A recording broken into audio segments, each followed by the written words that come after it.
संतान की दीर्घ आयु और कल्याण के लिए अहोई अष्टमी का व्रत रखा जाता है। इस दिन माताएं अपने बच्चों की मंगल कामना के लिए व्रत रखती हैं और अहोई माता का पूजन करती हैं। अहोई अष्टमी का व्रत कार्तिक माह के कृष्ण पक्ष की अष्टमी तिथि को रखा जाता है। इसे अहोई या आठे भी कहते हैं। इस दिन भगवान गणेश का पूजन जरूर करना चाहिए। इसके साथ सेई और उसके 7 बच्चों का भी पूजन किया जाता है। अहोई अष्टमी का व्रत जब तक संपूर्ण विधि विधान से ना किया जाए तब तक निश्चित परिणाम प्राप्त नहीं होते हैं। अतः व्रत करने से पहले उससे संबंधित नियम व उसकी विधि अच्छे से जान लेना जरूरी है ताकि पूजा के दौरान कोई गलती ना हो सके।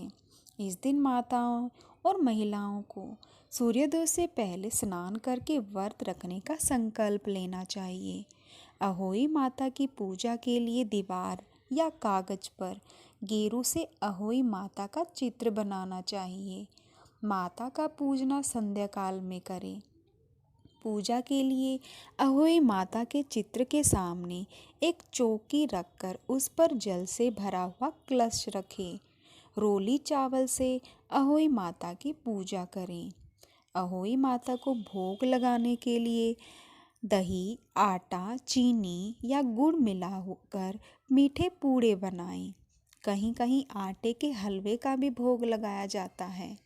रोली से कलश पर स्वास्तिक बनाएं, 7 टीके लगाएं और फिर हाथों में गेहूं के 7 दाने लेकर अहोई व्रत की कथा सुने।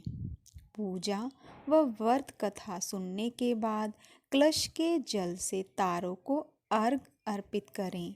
अहोई माता की विधिवत पूजा करने के बाद शाहू माला धारण की जाती है।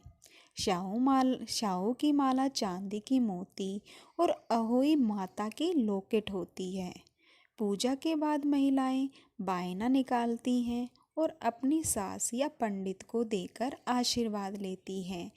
पूजन के अंत में पारण किया जाता है। साथ ही पूजा करने के लिए पूजा सामग्री की भी आवश्यकता होती है। इसके लिए अहोई माता की मूर्ति या चित्र, स्याऊ माला, दीपक करवा, पूजा अक्षत, तिलक के लिए रोली, दूब, कलावा, पुत्रों को देने के लिए श्रीफल, माता को चढ़ावे के लिए श्रृंगार का सामान, सात्विक भोजन, 14 पूरी और 8 पूड़ों का भोग, चावल की कटोरी, मूली, सिंघाड़े, फल, खीर, दूध व भात, वस्त्र और बायना देने के लिए पैसे या नेक की जरूरत होगी। कुछ ऐसे कार्य हैं जो इस दिन व्रती महिलाओं को भूलकर भी नहीं करने चाहिए। जैसे इस दिन महिलाएं तांबे के लोटे से भूलकर भी अर्घ ना दें। अर्घ देने के लिए स्टील या फिर चांदी के लोटे का प्रयोग करें। व्रती महिलाओं को सोना नहीं चाहिए। रात के समय भी जागकर भजन कीर्तन करना चाहिए। व्रती महिलाओं को सुई, चाकू, अन्य नुकीली चीज़ों का प्रयोग करने से बचना चाहिए। इस दिन तुलसी के पत्तों को भूल कर भी ना तोड़ें। महिलाओं को भूल कर भी मिट्टी को ना छुएं। इस दिन मिट्टी से जुड़ा कोई भी काम करने की मनाही होती है। ऐसा करने से बच्चों को नुकसान हो सकता है। अहोई अष्टमी के दिन भूल कर भी किसी से झगड़ा ना करें और ना ही किसी प्रकार के अपशब्दों का प्रयोग करें। अब आप सुनेंगे अहोई अष्टमी की व्रत कथा। प्राचीन काल में एक साहूकार था जिसके 7 बेटे और 7 बहुएं थी।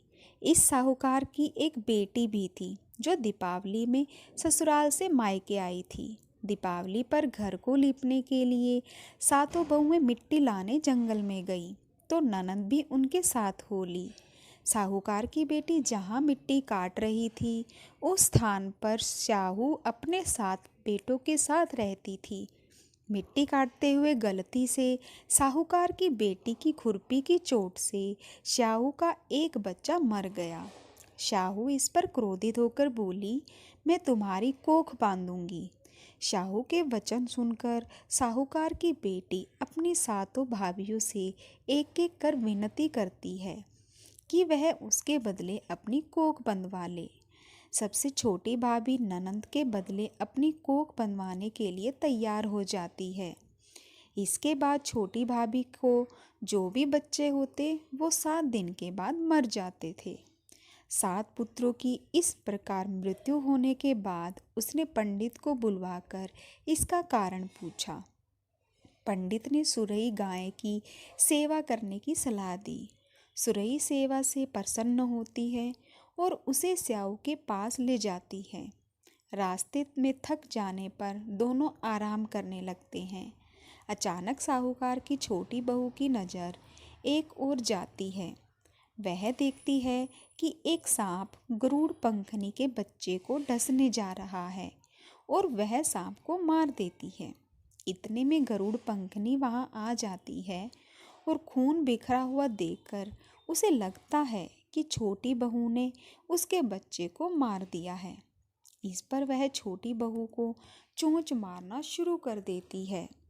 छोटी बहू इस पर कहती है कि उसने तो उसके बच्चे की जान बचाई है। गरुड़ पंखनी इस पर खुश होती है और सुरही सहित उन्हें स्याऊ के पास पहुंचा देती है। वहाँ स्याऊ छोटी बहू की सेवा से प्रसन्न होकर उसे 7 पुत्र और 7 बहू होने का आशीर्वाद देती है। स्याऊ के आशीर्वाद से छोटी बहू का घर पुत्र और पुत्र वधुओं से हरा भरा हो जाता है।